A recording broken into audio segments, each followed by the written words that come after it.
Greetings. My name's Victor Sereno, and I'd like to welcome you to what is now my Masonic home, the Masonic Hall here in Southport, a seaside resort in the province of West Lancashire, some 25 miles from Liverpool on the coast. In some ways, this is a case of bringing the series of programmes up towards the present day, and I congratulate those of you who've gone the whole way thus far.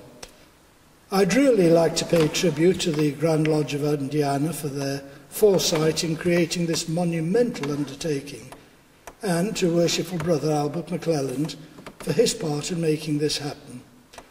It was with a mixture of delight and humility that I accepted the invitation to participate among all the Masonic luminaries.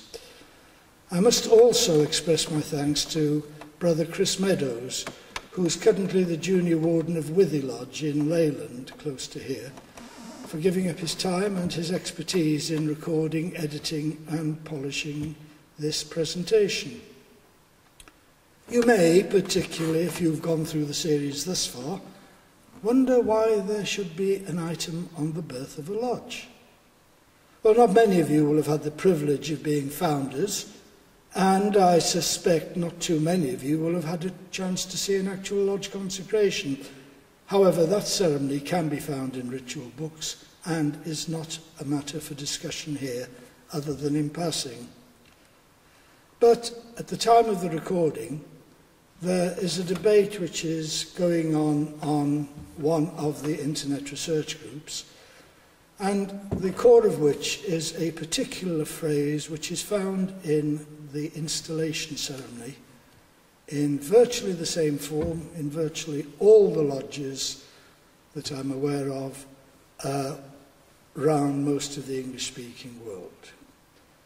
The phrase is, "It is not in the power of any man or body of men to make innovations in the body of masonry." How far does this appear in the formation of Internet Lodge? Well, the consecration of Internet Lodge marked a key moment in the annals of Freemasonry, for it was a novel approach which made use of the latest technology to enable Masons from all quarters of the globe to come together, communicate in real time, and enjoy their membership of a particular lodge. Wherever it may be, it was a novel approach to the craft, and the novelty was that it was the first time that modern technology should have been the reason for Masons worldwide actually to come together as members of the same lodge. Because of this, and the feeling that it was innovative, it attracted a fair amount of opposition. But before getting to the specifics, I feel it's necessary to set the whole thing in context.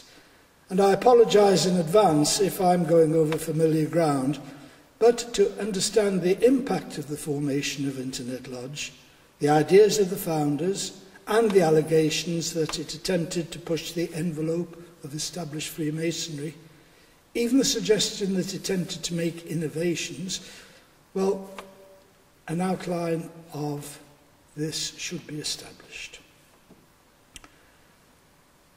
United Grand Lodge of England, generally referred to now as the UGLE, is the senior Masonic body worldwide, and though all other countries, or many other countries, have their own lodges, they all look to UGLE for recognition.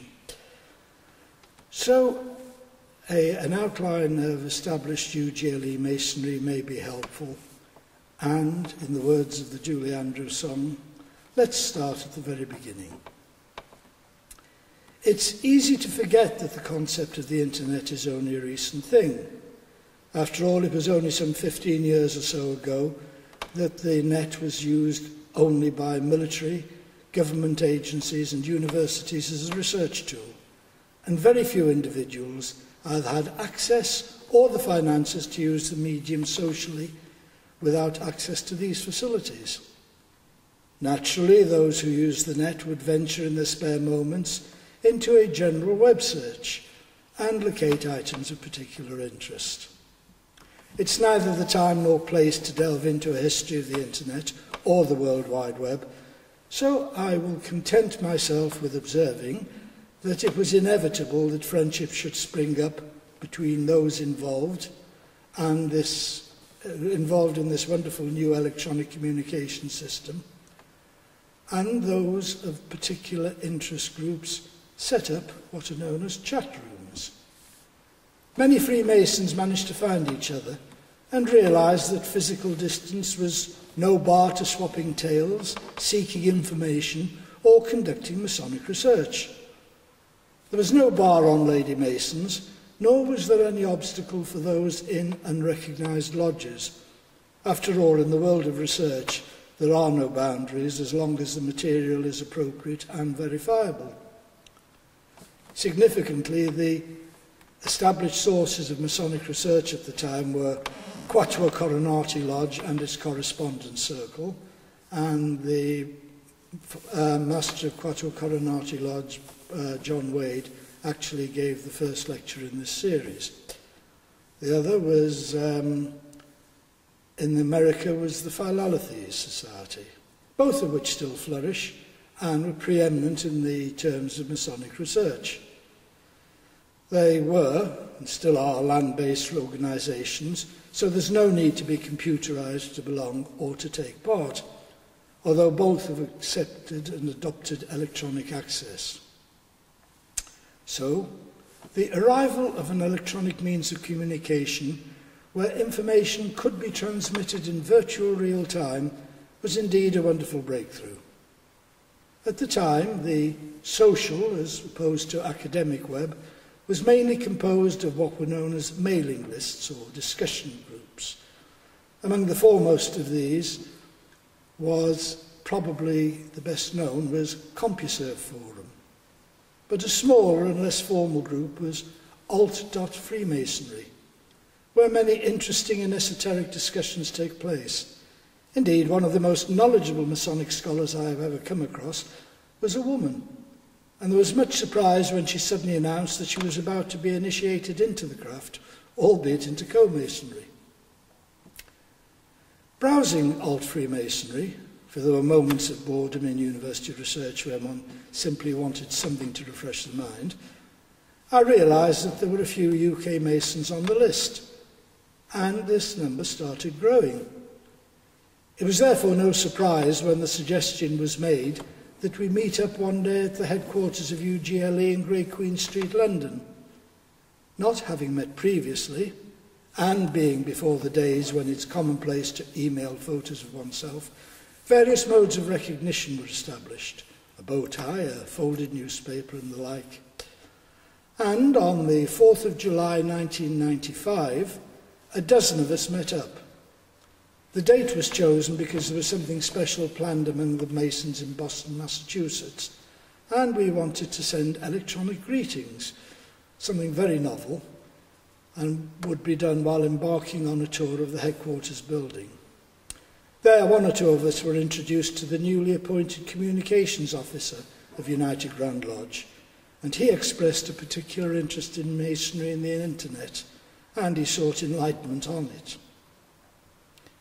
It was a natural thing during our conversations, which stretched over lunch into the late afternoon in a nearby pub, it was a natural thing to suggest that we set up our own internet group for UGLE and other British Masons and those with an affinity with or an interest in the craft in the United Kingdom. Thus, the UK Mason list was born, and it has grown from that original dozen to over 1,300 at the time of recording, encompassing many different ranks and constitutions. It's a veritable fount of knowledge, providing answers to many obscure topics and questions on history and procedure. Soon it was decided to produce a pin, the E-Mason pin, to mark out members of this newfangled thing. In its original form, it comprised Masonic symbols that were not too overt and that would attract too much interest or become too obvious in their appearance. but it attracted much interest from all and sundry, not just from masons, for those who wore it. If you were sufficiently eagle-eyed, you would have noticed the celestial and terrestrial globes, the 7 stars, and the lightning streak across the middle symbolised electronic communication. A second version was produced, and that included a square and compasses, but this brought some displeasure among certain members, for in the United Kingdom, certainly at that time, overt displays of membership of the craft were frowned on, possibly also illustrated by the rings, signet rings with swivel faces, which actually showed a square and compasses when worn in the lodge, but could be swiveled to show merely a plain signet ring from outside the lodge. So interest in masonry in the web was increased, as list members visited various lodges and also helped to spread the word of the new group. I suppose a logical consequence of this was that 2 of the original brethren, engaging in, shall we say, a convivial chat very late one night in February 1996, came up with the idea of forming a lodge appropriate to the new technologies that were taking hold.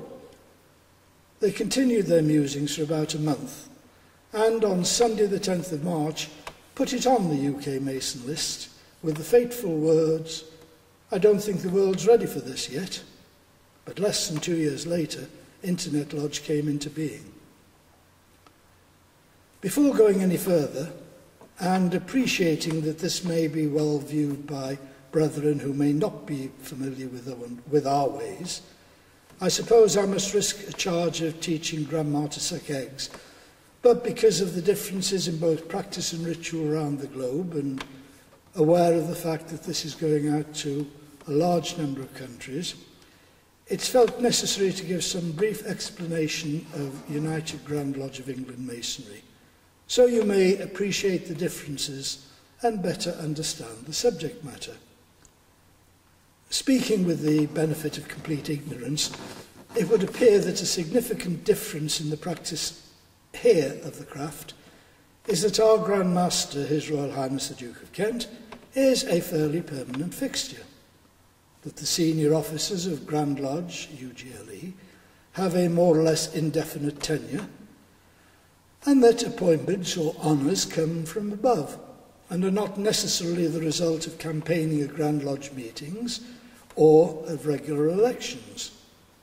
That's not to say it's not unknown for certain brethren, and I use the word loosely, to crawl or otherwise inappropriately solicit honours, which bring comments that honours are dependent on who you know or how much you give, rather than what you've done, allegedly. So, Grand Lodge is the supreme being in English and Welsh Masonry.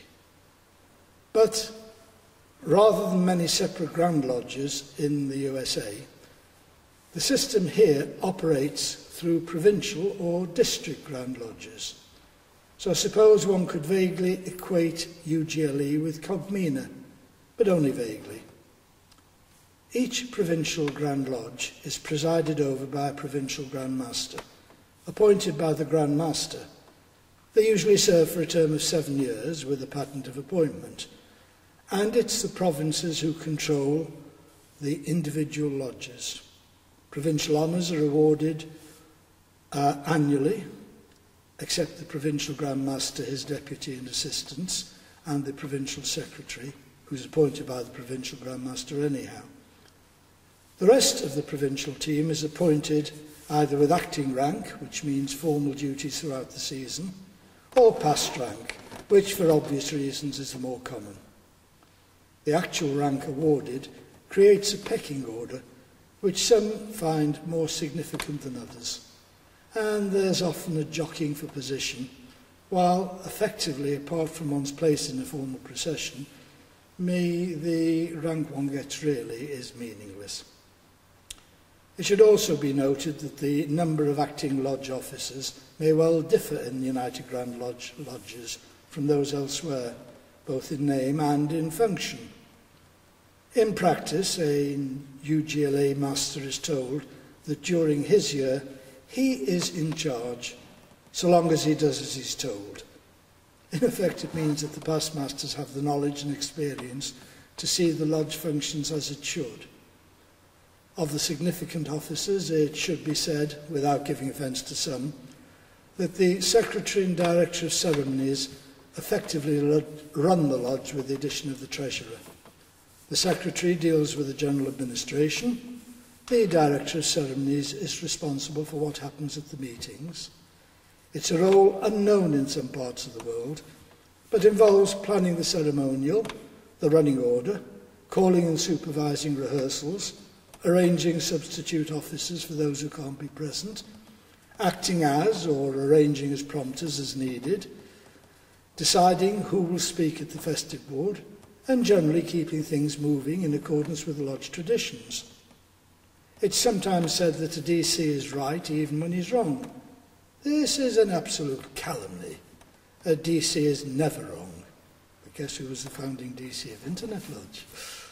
However, in due course, the formulation of lodge officers will be dealt with, and this is merely to indicate that there may be some officers mentioned with whom you are unfamiliar. What's the significance of this? Well, in theory, each lodge is an individual entity, which can determine how it works, always though under the Book of Constitutions of UGLE, of course. And it can conduct its after proceedings as it thinks fit. In practice, the province will dictate or persuasively argue how it wants a new lodge to function, both in terms of bylaws and, if it has its way, ritual. The anachronism here is that many new lodges are simply put spin-offs from larger, well-established lodges, which want to carry on the traditions of their mother lodge, especially in ritualistic matters. Seemingly, another difference relates to what will be termed after proceedings, and particularly alcohol consumption. It is usual for UGLE lodges to have a meal, usually known as the festive board or social board, or to many of those in the States, the white table, and they have this after each regular meeting.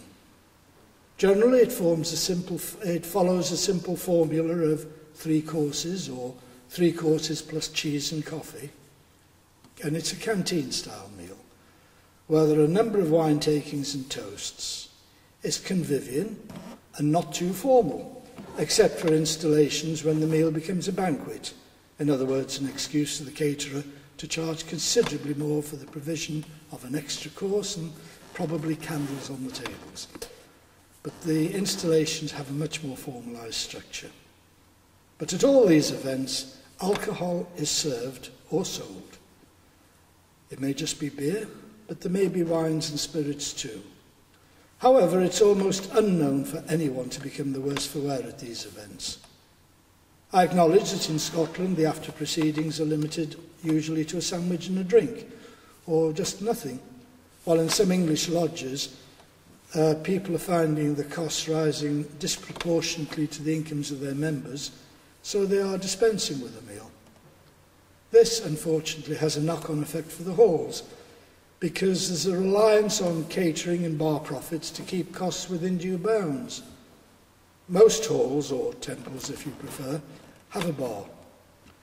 The costs vary. Some are as cheap as they can be, while others take advantage of a captive audience to put their prices up. A publican, yes, they are allowed here, told me that he thought he had the most expensive bar in a certain large city, but the Masonic Hall was dearer. However, it's no disadvantage, because when brethren arrive early for a rehearsal or a committee meeting, they can meet at the bar and have a chat while waiting for the meeting to start, or they can even stay after a regular meeting for a digestif. But in any case, these strict drink drive laws effectively restrict the alcohol intake, even though some complain it spoils their enjoyment prior to a long drive home. This highlights another significant difference in Masonry on this side of the pond. UGLE lodges generally meet once a month or so many times a year. And for this they have their regular meeting during the season. And the season is usually from September to May. Falling numbers, rising costs and demographic changes now mean, rather than the old-fashioned 9 meetings a year, although 1 or 2 lodges still meet every month, but lodges now meet 3, 4 or 5 times, especially in the London area. Chapters, Mark, Royal Ark Mariners and other adjunctive orders tend to meet about 3 times a year. The meetings, which are open to all members, because here entered apprentices are members and have full voting rights. They only leave the lodge when it's open in a higher degree and return later. So the meetings consist of business matters, then a degree if there's a candidate, or a lecture, followed by the after proceedings. They don't meet weekly, but prospective candidates are told that if they join, they will be expected to attend rehearsals and lodge of instruction on another night in the month, and committee meetings where appropriate. But with membership of other bodies, a brother can find himself out 3, 4, 5 times a month, and even longer. Unfortunately, as foretold some 10 years ago, membership numbers are decreasing. Lodges are failing and emerging or handing in their warrants, and many regular meetings are merely perfunctory affairs, with the possibility of a demonstration or rehearsal ceremony. A consequence of this is that reduced numbers of lodges and members mean that fewer appointments can be made. The number of assistant provincial Grand Masters is dependent on the number of lodges, and the number of provincial collars that can be awarded depends on the number of masons in any given group or district. This in turn leads to an unseemly spectacle of brethren crawling obsequiously in an attempt to secure what they consider a worthwhile appointment. The significance of this to Masonic historians? Well, it's not unknown for certain documents to vanish from lodge archives, especially if the subject matter is contentious. There are problems if minutes vanish, for a lodge has to prove continuous meeting to qualify for a 50th anniversary or a centenary, and this means having and showing a complete set of minutes. So a heartfelt plea: don't simply trash letters or documents which may indicate a significant event in your lodge's history, however unsavoury it may be. Hopefully you'll have an archive or somewhere to store them. Perhaps someone will transfer them to a CD or a zip drive. It may not interest you at present, but if your lodge survives, there may be those who in years to come seek the truth about the origins and history of the lodge. Don't feed them an incomplete fable. Compare the effect of the Da Vinci Code on Masonry itself. And I say this having written the history of 2 lodges, at least. It is common when reading lodge histories to find that the piece begins just with a short paragraph to the effect that there were so many founders who gathered on such and such a day for the consecration of XYZ Lodge. However, historians, and this is being put together in the hope that Internet Lodge will survive for many years and somewhere in the distant future someone will try to record its history, historians really like to search for the hidden truths, to discover what went on behind these glib consecration minutes and meeting minutes. Further, lodge histories just begin with the consecration itself, ignoring all the work which went into creating that moment. Consequently, this is an attempt to provide a warts and all scenario of the events which led from the early meetings of those who would become petitioners up to the moment when Internet Lodge formally came into existence. I've used the minutes of petitioners' meetings, which became founders' meetings later, together with primary source documentation, which passed between the petitioners, and also records of what, for want of a better word, technical meetings took place between, usually in the provincial office, between a small number of the involved brethren. And since I was one of the main protagonists in the creation of the lodge, I was present at all the relevant meetings, which is more than can be said for some who claim to have privileged knowledge. At this moment, I must indicate I have deliberately and generally left out ranks and titles, and also minimised the number of names. There's nothing worse than sitting at a lecture where there's merely a succession of names of people who are unknown to most of those viewing.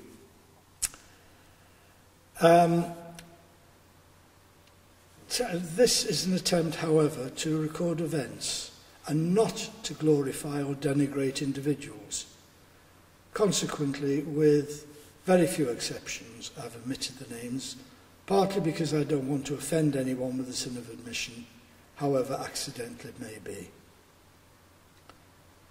The birth of Internet Lodge did not go as smoothly as many think. Indeed, there was significant hostility to the concept of the lodge. Many obstacles were put in our way. Someone on high in Great Queen Street, that's UGLE headquarters, picked up on a glib jocular comment that in keeping with the new technology, the lodge would be opened by members in their own homes, clothing themselves in their regalia, sitting at their computers and logging on, more or less in the form of a video conference, which was the contemporary buzzword, and then hold a formal meeting. How any rational person could take this seriously beggars belief, but objection soon became apparent. Indeed, at least two of those interested in becoming founders received phone calls from senior brethren suggesting that continued attachment and interest in this new organisation would seriously affect their chances of future honours. Accordingly, much to their future chagrin, they withdrew. It's hard to quantify how much effort was put in by Right Worshipful Brother David Law, the Provincial Grand Master of Derbyshire at the time, and Very Worshipful Brother John Cockin, the Deputy Provincial Grand Master of Oxford, and how much effort was put in at the Board of General Purposes, where they sat. They counted all falsehoods, corrected misconceptions, and expounded the virtues of this novel concept to good effect. Without them, it's doubtful that the lodge would have come to fruition. And similarly, enormous gratitude is due to the Provincial Grand Master of East Lancashire at the time, Right Worshipful Brother James Dunsford Hemsley, who was on a special committee of Grand Lodge and talked directly to the Marquess of Northampton, the Assistant Grand Master at the time. And it was some of his work which allowed Internet Lodge to proceed. It was also as a result of this contact that some of the earlier correspondence was directly with Grand Secretary himself, cutting out the red tape where everything had to go through the province. But it is now time to deal and detail some of the significant effects in our creation. Lodges don't appear overnight. There's an enormous amount of work to be undertaken, stretching over many months, and the idea of a lodge having been floated on the internet, a request was made then for interested parties to make themselves known. This was followed by a suggestion that those who wished to take office should indicate their willingness and their preference. Subsequently, the first of many meetings was arranged, and a number of strangers gathered, firstly in a pub near Knutsford and then in the Midlands, to lay the foundations for this new enterprise. Meetings of what was to become the Petitioners' Committee were held around the country, mainly in the Midlands as a geographical centre, but as far apart as Essex and York. Contrary to further rumour, these were open to all interested parties, but the large amount of travelling involved by English standards, the need to rise early on a Sunday for a lunchtime meeting, and the realisation that one's made a trip in excess of 300 miles for a couple of hours' discussion which may have proved fruitless, curtailed the eventual number attending. However, in what may have been a groundbreaking action, minutes of all these meetings and any significant correspondence were circulated by email to all who wished to become petitioners, and they were given an opportunity to comment if they wished, so there could be no inference that they were kept in the dark. Ultimately and innovatively, the lodge summons and minutes were distributed electronically, something totally unheard of then, and suggested as a total innovation in Masonry, but it's something which is now fairly commonplace. It's a case of Internet Lodge being at the forefront of Masonic progress, because I can't see innovation. Whatever was to happen, it was necessary to construct a framework for this new venture. For the lodge as yet had no name, and there had been significant interest from abroad, so arrangements would have to be made to cater for those brethren, not least in selecting meeting time in order to enable those who were able to attend, but similarly had to be made available, there had to be some availability in whatever Masonic halls were to be used.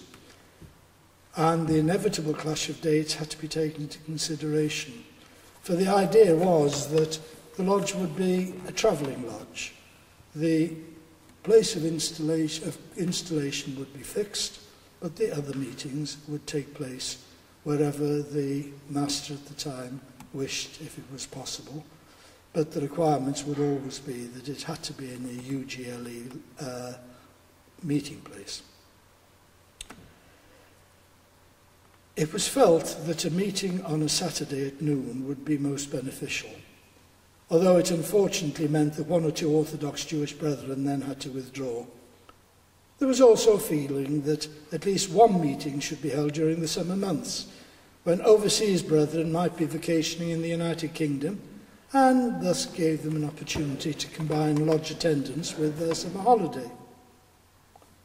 But it was always the intention that the lodge should be a service lodge, meeting only infrequently in various locations and concentrating on matters of Masonic research and education, rather than actually initiating candidates. Arising from this were two contentious proposals, both of which were flatly refused by Grand Lodge. Bearing in mind the hope that the lodge would elicit much overseas interest, and being conscious of the fact that many of those overseas brethren would be enabled to, or unwilling to travel to our meetings, yet would wish to have some connection, it was suggested the lodge form an association, somewhat similar in concept to Quattro Coronati Correspondence Circle, QCCC. This would enable interested parties to have some sense of belonging without having to pay affiliation fees to UGLE in province, as well as normal lodge subscriptions. They would have some form of research input and would be able to receive lodge papers. This was rejected out of hand without any opportunity to present a case or investigate how such a group could be assimilated. Similarly, it was proposed that there should be a lodge orator as one of its officers, an opportunity to honour a distinguished Masonic researcher who would in turn present appropriate papers. This too was rejected, although it was suggested that a steward could fulfil such a post, but there was no provision for a formal appointment to such an office. Now, strangely, the appointment of a provincial orator, and now grand orator, has been adopted. It must be remembered that initially there was a possibility that the new lodge would be part of either East Lancashire or Warwickshire province. In communication with Warwickshire, the provincial Grand Master and the provincial secretary were not too happy with the idea of an internet lodge, and in any case a new lodge, Thomas Harper Lodge, which specialised in members who collected Masonic jewels, had been formed there. So it was decided it would be East Lancashire. Don Hyde, the secretary of the petitioners, recalled, "It was Jimmy Hensley that cleared the link for me to talk directly with the Grand Secretary to get all the ideas set up. But then, to make it all official, it had to be done via the East Lancashire Provincial Office. To be honest, if we hadn't used the old PALS Act, Internet Lodge would never have happened, because at the beginning there was too much opposition to the idea from a number of provinces. And I understand that a deputation had actually been made to prevent its formation. It was Jimmy's belief in what I proposed to him that made him fight for us at Grand Lodge, and to persuade the powers that be that Internet Lodge could be a very forward way for Masonry in the future. Consequently, all subsequent communications, requests and decisions were made and transmitted through the provincial office.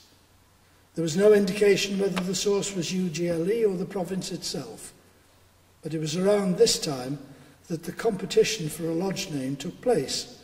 It took place on the net, and our title was chosen. It was decided initially that the requirement for membership of the lodge was that one had to be on the internet and have an email address, or access to an email address, whether it was a private address or your own address at a university or government department or whatever. It may have been serendipitous, but contrary to suggestions of the Manchester Mafia, the secretary to the petitioners, the future director of ceremonies and the future senior warden were all geographically close to the provincial headquarters in Bridge Street, Manchester, so were able to attend the many informal meetings requested by the provincial Grand Secretary and the provincial director of ceremonies. Here much of the nitty-gritty of the future operations of the lodge was discussed and agreed. One thing that was demanded of us, and that was that we adopted Grand Lodge model bylaws in full. Then anything that we didn't like was to be submitted to the Grand Lodge for approval. There were about 4 points in these model bylaws which were changed and were approved by the Grand Secretary. There was also a persuasive request, I won't call it an instruction, that East Lancashire ritual, a form of emulation ritual, should be used, and that a copy should be submitted for province. Well, the only ritual submitted was a cod opening, according to the ritual of Ye Grandi Lodge of Middleton, which went through the process of booting up and logging on, and fortunately was received with the spirit intended. Much time and effort actually went into creating the ritual. Not so much the words, but the rubric, the instructions regarding perambulations and protocol. In other words, everything else. It was carefully constructed to ensure a smooth-flowing ceremony and accommodate members of different religions, as well as high-ranking brethren from overseas constitutions and senior members of UGLE who might visit. All this had to be incorporated into our ritual and protocols, including the procedures at the festive board, and it was thrashed out with discussions with the provincial director of ceremonies. It may have been subsequently amended, but initially it worked very, very well, although I admit it did have many West Lancashire overtones, but these were because experience had shown them to be worth adopting.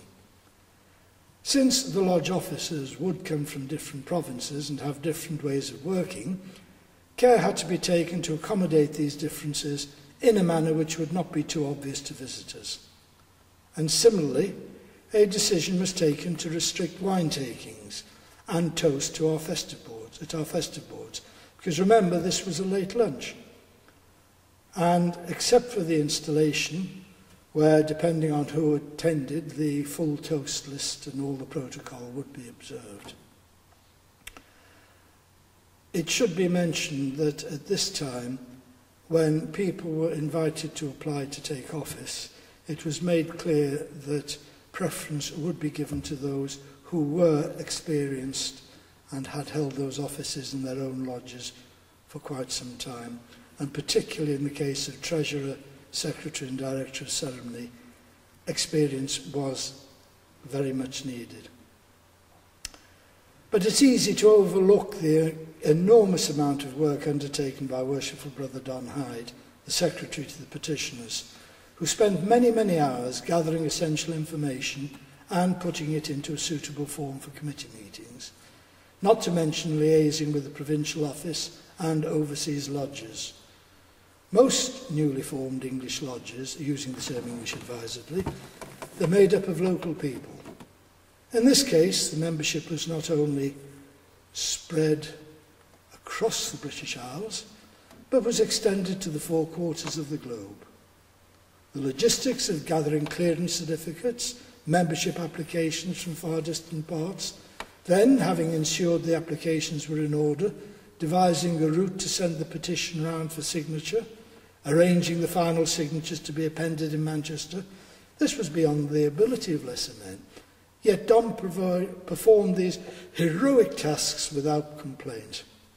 He confirmed that, just for the record, I spent 4 years putting things together, and in the last 6 months finished up working some 6 to 8 hours every day. It's a pity his efforts were not recognised by those on high, but then he was not one of those who would crawl to get recognition. During this period, there was a fluidity among our members. While the UK Mason list, the grassroots of the new lodge, merely required an interest in UK Masonry, it was necessary for those wishing to become founders to join a UGLE lodge. Arrangements were made to expedite this, and although there was an influx of folk who seemed to be more interested in collecting lodges and they dropped out by the wayside, it should be noted that once the lodge was in existence, membership application requirements were simply that they had to be a member of a recognised lodge. On election, an individual would become a member of UGLE, which possibly required a declaration in open lodge. A problem with this was that some of our new members were extremely high-ranking in their own jurisdictions, yet as members of UGLE lodge, they were expected to wear a simple pastmaster's apron. This even applied to our esteemed Turkish member, Jalil Liaktas, who was the representative of the United Grand Lodge to the Grand Lodge of Turkey. However, using nous of an experienced DC, it was accepted that a brother coming as a representative of his own Grand Lodge was entitled to wear the regalia of that Grand Lodge. So in practice, a lot depended on the DC thinking on his feet, which introduces an important requirement laid down by the province. Initially, the requests on the UK Mason list for parties to indicate willingness to take office, and a number of brethren gave such indication. However, quite correctly, province required those occupying the important offices, Secretary, Treasurer and DC, should be experienced in those posts. It may have proved a disappointment to some who aspired to these positions. At least one brother withdrew from the petitioners because he wouldn't be allowed to occupy one of those offices. But the logistics of getting the lodge off the ground and running smoothly required brethren who were sufficiently experienced to think on their feet and to make decisions rapidly. It was, however, decided by the petitioning committee, which had by this time become the Founders Committee, that nobody apart from the Secretary or Treasurer, and then only in difficult circumstances, should hold office for more than 3 years. This would give a chance for the newer members to actually take office, and was one of the traditions established from the outset. Perhaps the main custom established was there would be no ladder as such, following the pattern of many installed masters' lodges. But the 3 founding principal officers having been selected, any member wishing to go into the chair should submit an online paper setting out his aims and aspirations during a year in office. These papers could be accessed by all the members. In the event of more than one application, a ballot would be taken online by the members and a winner declared. The successful candidate would be appointed junior warden of the subsequent installation and eventually progress into the chair. Details for the conduct of such a ballot were finalised and agreed. Similarly, it was assumed that most of the members would be active in their own jurisdictions, and province was informed that we would not seek any provincial honours through East Lancashire. Seemingly the wishes of the petitioners have now been overturned, and not only have some been given collars, but I understand a double initiation ceremony was performed. There's nothing personal in the observation, other than the fact that much time was taken by the petitioners to establish these principles, which to some seem to imply changes to the body of Freemasonry, and that these changes have subsequently taken place, leaving some wondering what else may be altered. By this time, many details had to be resolved. There was the question of a lodge crest, which was again selected by consensus, and subsequently the provision of founders' jewels and regalia. Each officer was to provide the collar of his office and subsequently presented to the lodge. This was put in the capable hands of David Stour, who also presented the master's collar himself. Additionally, some provision was made for the same basic jewel that the founders would have as a founder's jewel, but the same jewel without the founder's bar, to be available to the first batch of joining members. The formal design of the jewel was by Nigel Beaumont. A stainless steel tube to hold and transport the lodge warrant was made by the founding ADC, Mervyn Frank Wilson, who seemingly had visits from certain officers of the special branch, suspecting that this was part of the mysterious rocket launching system, because there was an arms to Iraq scandal at the time. It is strange that people talk about the pleasure of being founders of a lodge, and they don't realise that to become a founder actually is an expensive hobby, because not only are you trekking around for meetings and things, but you are expected to pay for various things, such as the cost of a lodge warrant and various things involved in this consecration, the provision of lodge regalia, lodge collars, and various impedimenta. So it can become a fairly expensive business, which a lot of people don't realise. However, another difficult task was the creation of a consecration brochure. Difficult insofar as what was to be included and how it was to be put together. Once more, Don Hyde was faced with the time-consuming task, and together with Charles Arnold, eventually created a worthwhile souvenir document which contained the ceremony, a brief history, and photographs of all the founders. Incidentally, this was unusual because it was actually sent to a Southport Masonic printer, Roy Crawford, who wasn't involved with the lodge, and he produced it, but everything else connected with the lodge was done online. And a lodge banner was actually produced and presented by one of our overseas brethren, Bob War, in the United States, who unfortunately passed to the Grand Lodge above shortly before the actual consecration took place. A scan of the brochure is to be found in the History Photograph section of the Internet Lodge website, for those who can gain access to it. So, on a fine morning in February 1997, some 40 petitioners arrived at Bridge Street, Manchester, many meeting for the same time. Thanks to name tags, it was possible to put faces to those names, which were only known online. And after an informal gathering with refreshments and another vocal appeal for prospective officers to make themselves known, everybody solemnly lined up and signed the petition. We all went to the Derby room where the consecration was due to take place, and where David Stour took the first of what were to become a number of group photographs. A defining moment for Internet Lodge, though the photo was dark. Fees were also agreed with the new treasurer by the committee, and a formula for calculating individual meeting costs was created. Because the intention was to meet at noon, Masonically symbolic, in order to allow for members to travel fairly long distances to attend, catering choice was important. It was felt that tea or coffee and biscuits should be provided before meetings for those who travel long journeys, and a suitable lunch menu should be selected. A difficulty was the provision of wine. Since many of those attending would be driving to and from the meetings, it was felt inappropriate to provide wine for all, including it in the meal costs.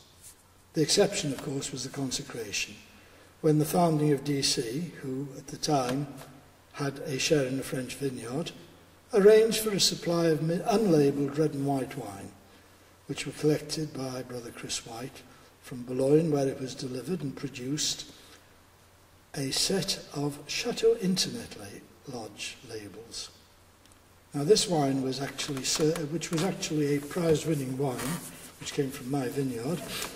The wine was actually served at the consecration banquet, and every founder was presented with a full bottle to take home as a souvenir. Similarly, Rich Van Doren, coming over from the USA, presented every member with a Masonic shot glass. A logical problem was guessing how many would attend each meeting. It was a pretty foregone conclusion the consecration would be a full house, and that the installations would attract larger than usual numbers. But what of the other meetings? Well, it was felt realistically that apart from overseas brethren taking in a meeting as part of a vacation, which is why one meeting was scheduled for summer, UK members would only really be prepared to travel up to about 50 miles for a meeting. Apart, of course, from the officers who were required, obviously, to be at all the meetings. This, in fact, proved a pretty accurate assessment, and the attendance at early meetings proved to be around 40 to 50. Another worthwhile innovation, which was tried at our early meetings, when at lunch there was only a small top table, and circular tables were set around for those attending. A lodge member was at each table, and they moved tables after each course, thus enabling the creation of new friendships. This lack of formality was to become a keynote of the lodge. There was no pecking order in the lodge room seating, except for the installation. Brethren sat wherever they fancied. There were no formal processions, apart from the master and officers at the opening. Wine takings were reduced to simply members of the lodge and all our guests. And the toast to absent brethren was given at 3 p.m. or as close as possible, which once again was when the clock hands were at a right angle. And the time was notified on the lodge website. So the meetings were planned to end early enough for brethren to catch trains or drive back in time to take their partners out for the evening. Thus was Internet Lodge brought into being. It was by no means an easy birth, but the founders felt it was worthwhile. It's inevitable that the lodge will eventually find its own traditions and form, and will probably move further from the hopes and aspirations of the founders than many would wish. This hopefully gives a flavour of the events which led up to the first years, and has been described in a more accurate manner, purely chronologically, by Alan Tibbetts in a paper that he produced for the lodge members privately. However, in wrapping up, I don't want to seem churlish, but I must read you a section of the Consecration Brochure, which actually lists the aims and wishes of the founders, and these were that the lodge will meet as a normal Masonic lodge on dates specified in its bylaws, by dispensation in various venues. All members will have an email address. The lodge aims to foster and encourage a wider and appropriate use of all means of electronic communication within Freemasonry in general. It will meet 3 times a year to receive papers by keynote speakers. 2 of the meetings will be held in different locations to allow the members to meet, to build a spirit of fraternity. The lodge, while having some aspects of research type of lodge, will concern itself not only with historical research, but also with matters of Masonic education and sociological trends in society as they affect Freemasonry today and in the future. Relevant contributions will be sought not only from members within the UGLA, but from around the world. How far these aims have been met, and how far this has been deviation, is up to the members to decide. but I hope this has given you a flavour of the background to the creation of a significant groundbreaking lodge. So, at 3:30 p.m. on Thursday the 29th of January 1998, brethren assembled in the Derby Room of Freemasons Hall in Manchester, where the Provincial Grand Master for East Lancashire, but that is another story. I wish you well.